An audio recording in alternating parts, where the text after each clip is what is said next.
Well, it is Thursday, May 27th, so it's the Thursday before Memorial Day.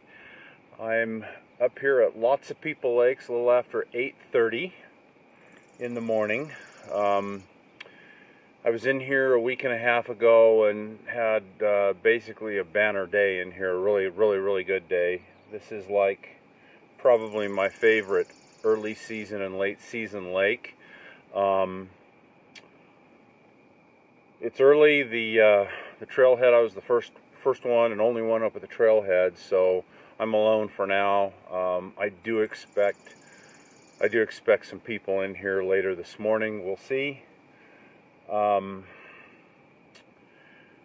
So since my last trip here a week and a half ago, what's happened is we've had basically 6 days of really bad weather. Wet weather, snow, rain from a very big and slow moving low pressure system. It basically only cleared out of here yesterday afternoon and last night. So what we have today is we have some shortwave high pressure ridging coming in, and then I think another little system tonight or tomorrow, and then it clears up and is nice for the weekend. So I don't know how things will fish today. It'll be interesting to see if this system put the fish down and if they'll recover today. The other thing is we had a full moon last night, so that'll be interesting to see how that affects the fishing. This lake has brook trout and cutthroat trout in it. The brookies are illegally introduced, I don't know, 15-20 years ago. The cuts this was a premier trophy cutthroat trout lake. It's still very good. They just stock it with larger fish, and there's some very sizable fish in here along with brook trout.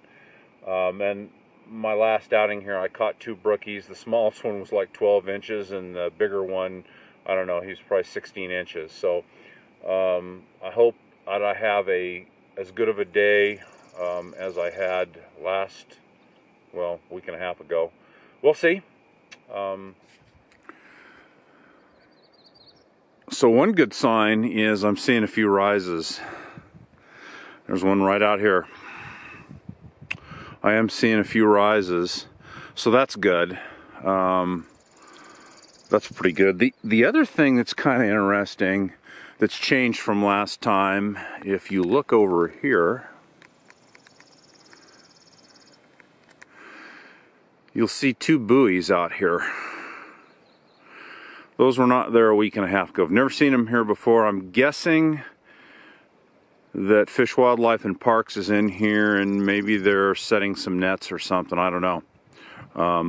That's interesting.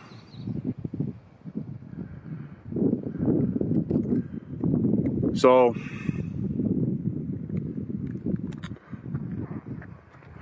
just kind of talk about what I may do here. So, you know, the biggest challenge in stillwater fly fishing is where do you go? What do you do? Do you just get out here and randomly cast? What do you do to get into some fish? Because the biggest secret in stillwater fly fishing, the biggest challenge is finding the fish, all right? And there's a lot of different things that can affect it. Feed, where the feed's at, temperature, ambient conditions, etc. So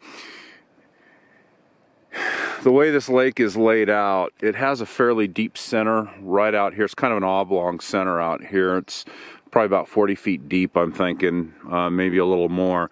Over here, there's a gradual drop-off all along this, this would be the southern shoreline. It drops off into this hole, and so there's a set of flats over there and weed beds. I've done well over there in the past, and in that corner over there. Over here, that's probably kind of hard to see because of the lighting conditions, is a bay. And this bay is a large, deep flat with weed beds. And this is where I did really, really well a week and a half ago. Really well. So one of the things that you look for is you know, you want to look at the wind direction. You know, some people, what you can do out here is, you know, if you can actually get in the tube or your canoe or whatever, and you can just troll around until you find fish. The other thing you can do is you can kind of develop a plan, and basically one of the things I look for, because it's late May and the water's still cold up here. We just had a storm system come through here, so one of the things, the fish they're going to go where the feed is, and one of the places one place where that can happen is where the water warms first. And so over on the west side of the lake here, this piece over here is going to warm first. Later on, because you can even see it's still shrouded in darkness, this will warm up later on. So I'd expect this to be good in late morning, starting in late morning, but not before. Over here, I think, is probably the best place to start. You can even, you know, there's even been some rises over there. So what I'll do is I'll start out that way. The other thing that you can look for is you can look and see what the wind is doing. And generally what I like to do is I like to fish the windward side of the lake, because what'll happen, two things will happen. First of all, that warmer surface water, as it's blowing towards the windward side of the lake, that'll warm things up. But the other thing it does is it concentrates the food, and the fish they know that, and they'll actually look for those areas. So that's another thing, and right now the wind hasn't made up its mind, so that's kind of a non-factor right now. You can kind of see, I think we're supposed to have a southwest wind later in the day. But that's what I'll do, is I'll start out over here. The last time I used a strike indicator with a Chirana mitt and a small micro leech underneath it. And today I'm going to do something very, very similar, except I think the bob fly, the top fly, is probably going to be some sort of a scud pattern. That's kind of my game plan. So I'll start out over here and fish these shallow areas and kind of work deeper a little bit. And then, depending on what I find or don't find, I may come over here later, we'll just have to see what happens. But generally, another good strategy is to work the shallows and go progressively deeper if you're not getting bites. So we'll see how this turns out. Another interesting development, whether or not you can see them or not, is the loon. So there was a loon here a week and a half ago, a northern loon, and he's right there kind of in the center, and he kind of kept to himself, but there may be another one out here now. I saw what I thought was another one, so we'll see if that pans out, if we've got a pair in here now. So I guess I better get to it. Talked enough.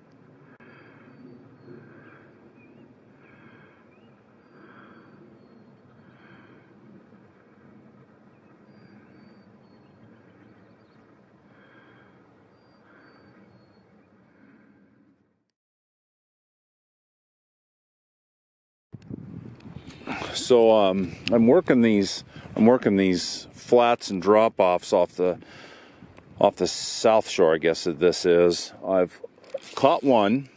I've caught a little cut of she's about 11 to 12 inches, fat little fish. Missed another one, and looks like I've got another fish here.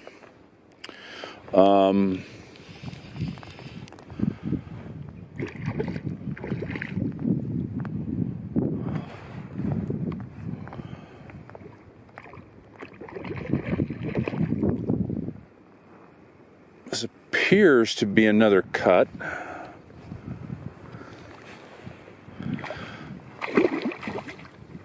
I think.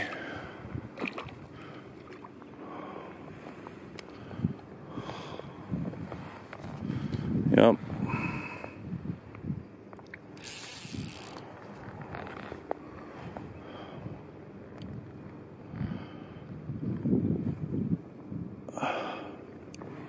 The action's not red hot, but it's all right.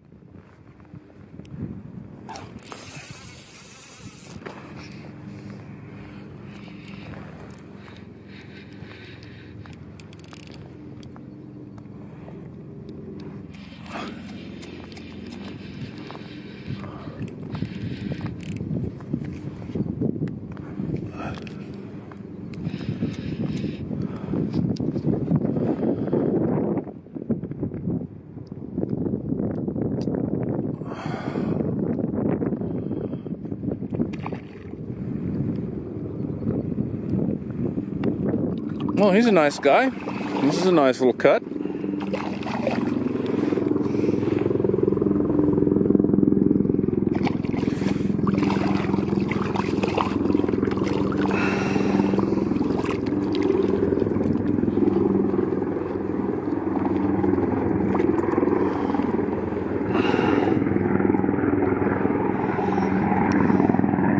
He's, oh, I don't know. He's about 14, 15 inches maybe.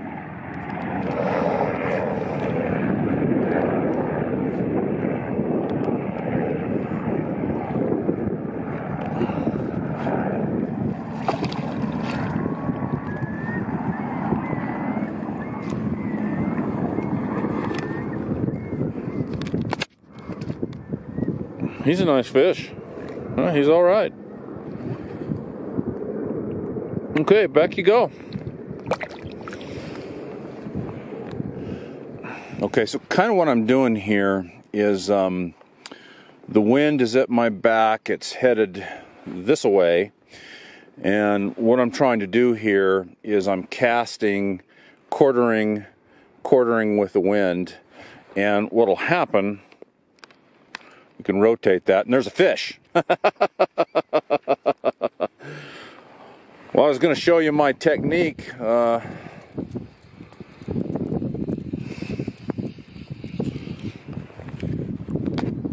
that's all right. We'll take the fish right now, huh?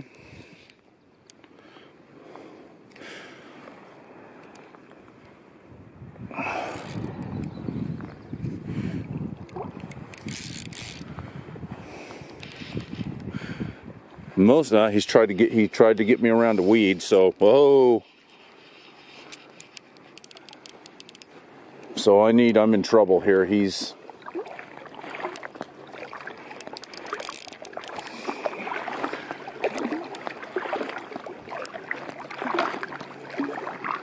So the only thing you can do when they get behind you like this, keep pressure on them as best as you can, and you got to get into a situation, if it's not too late anyway, where you can control them.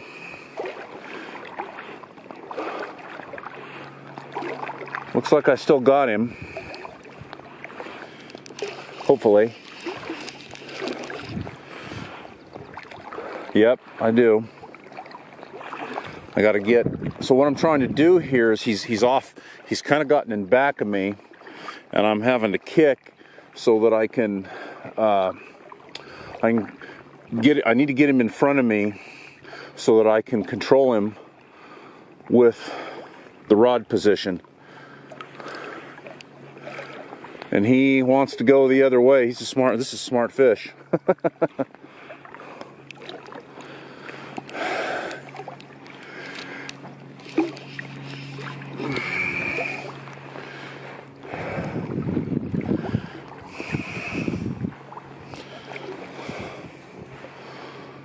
Wow.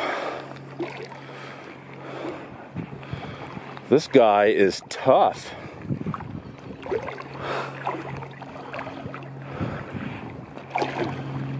What is the deal here? Alright, so what we're going to do, I wasn't being smart, I'm going to turn here.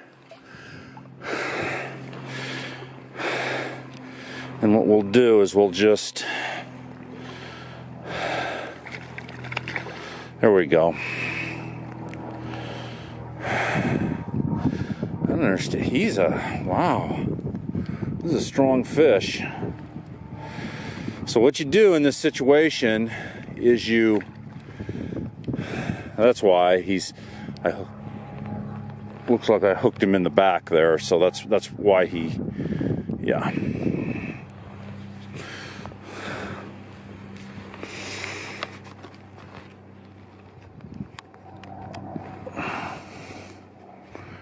Okay, so I need to get him in here.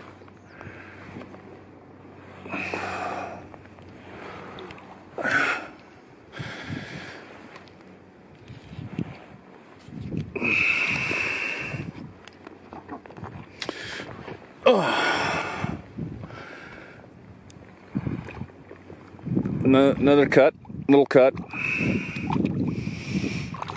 Probably about 11 to 12 inches here.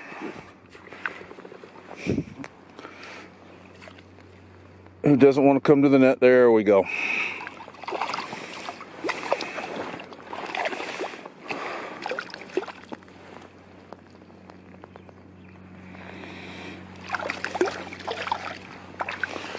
All right.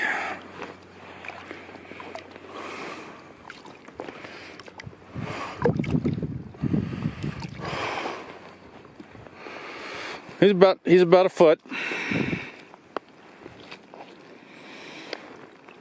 He's about a foot. Nice little west slope, little hen.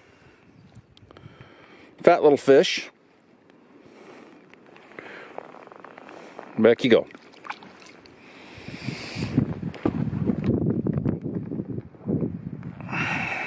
All right, we'll try this again.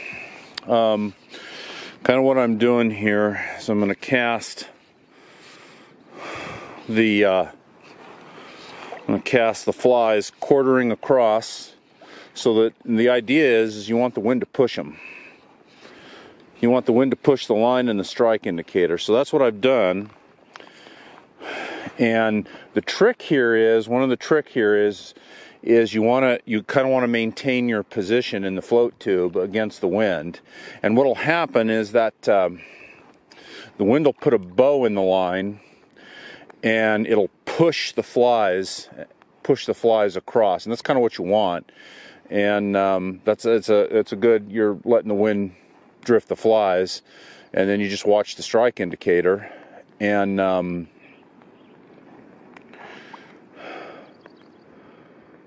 that's really all there is to it. So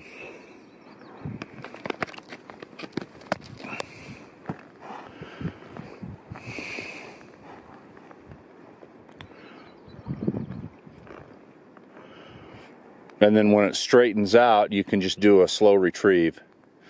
So I've got a size 14 olive seal bugger on, and then above it I've got a size 12 pearl simple scud.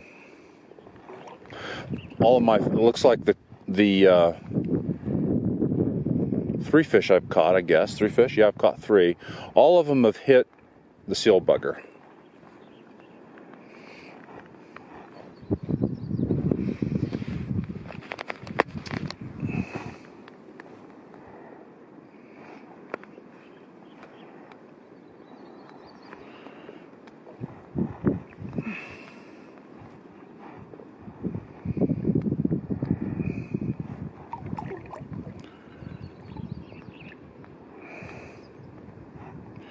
The other trick is in these while you're waiting is not to take your eye off the strike indicator. It seems like when you take your eye off the strike indicator, a fish takes it, goes down, and you're too late on the strike.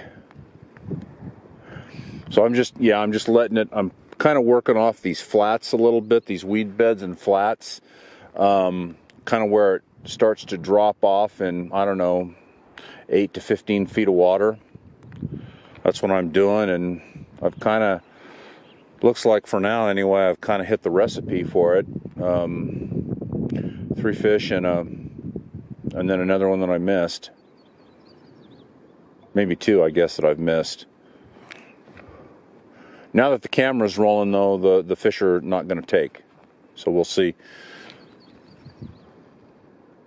But that's the basic technique, and you can kind of see the bow in the line there. And just let it push out, and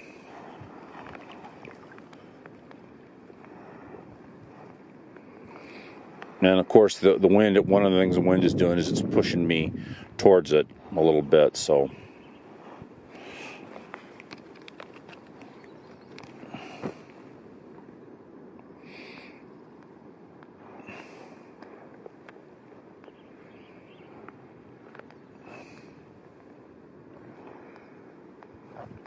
I'm in probably maybe a little deeper water than what I'd like.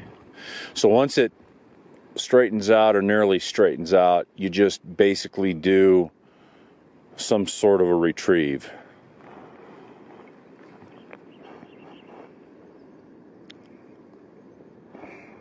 Actually similar to what you would do with a sinking line with these same flies on it.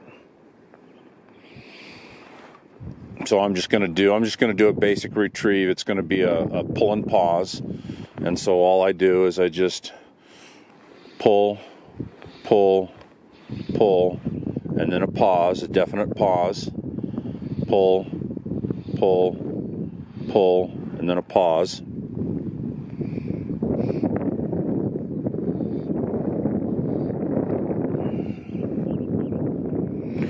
And you basically do that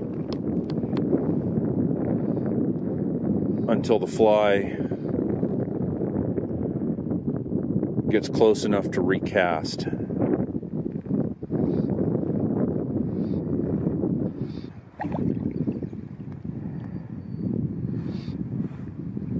And you can vary the speed of that. You could do a hand twist, kind of whatever your heart desires.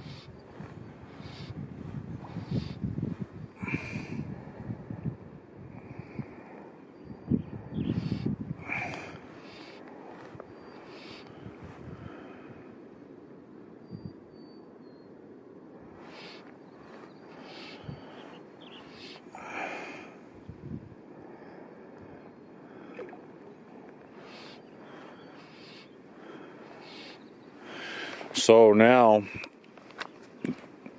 it's time to recast. So when you do this, though, you want to just lift the rod, and you kind of want to lift slowly, because these fish, sometimes what they'll do is as you bring the fly up, they'll hit it, and you call this fish in the hang. And I've had it happen. Actually, my first fish that I caught, it happened here. So that, and then I'll recast. Well, I've had kind of a slow period here for the last, I don't know, half hour, 45 minutes. And finally, lost him. Oh well, easy come, easy go.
So it's, I don't know, 2:15 or so, 2:20. I changed some stuff up here. There's calabatus duns on the water. They're not big ones. They're about a 16. But so what I did is I've caught 6 today. It's been kind of tough. So what I did is I pulled over to shore and I switched over to an intermediate line. And on the bob fly, and you can see there's fish rising around me. On the bob fly, I have a Denny's AP emerger, and the bottom fly, the point fly, is Denny's calabatus nymph. And I wondered how they would take it, but seems like that may have been the trick, huh?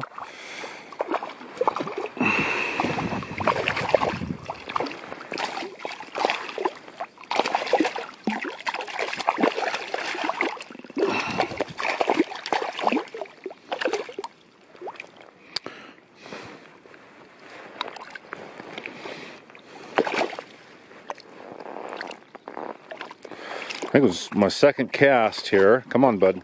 Let me get this out. Let me get this out and I'll release you.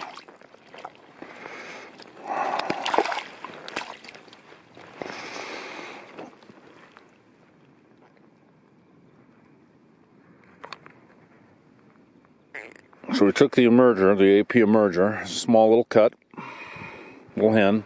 Back you go. So what I'm doing here is I'm casting out and I'm giving about a 10-second countdown, and then it's just a standard pull, pull, pull, pull, pull, pull. 3 pulls and a pause. The trick is staying in position.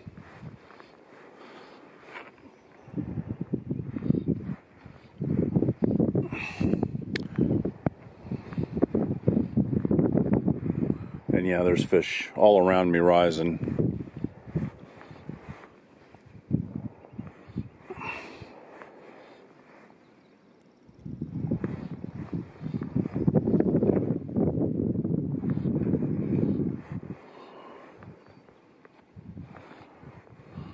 And then when it's time to recast, you just gently lift the rod and let it hang. And a lot of times, in fact, the fish I just caught took it on the hang, and there was a bite right there.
Well, that was a hit.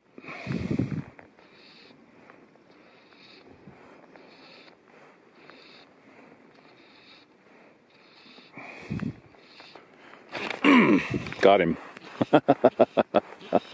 So what they do, these nymphs are coming up, and that's what they're doing. They're keying in on that, so you can hang it a little bit. And this is another little guy. I was hoping maybe I'd catch some of the bigger fish. This might be a brook trout. Yep, it's a little brookie.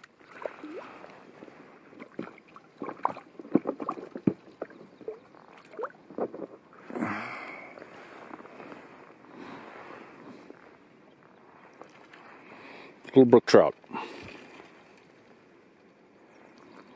that really, there we go.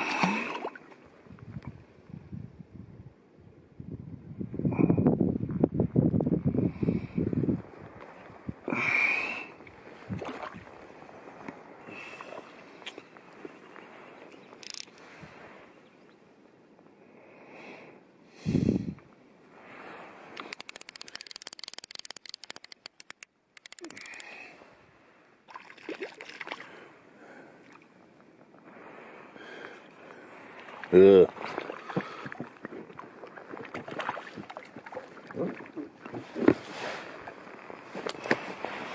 This fish has torn up made a mess of my leader.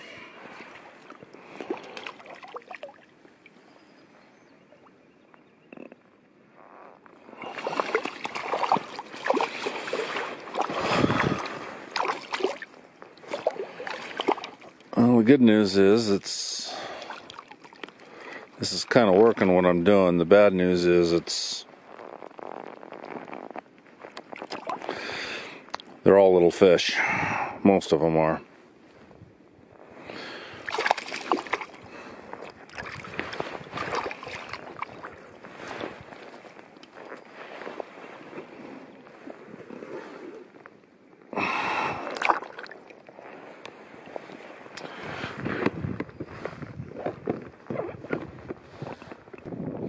I got two fish, one on each fly. A little one and just a little one right there. Got another one that I got on a hook here.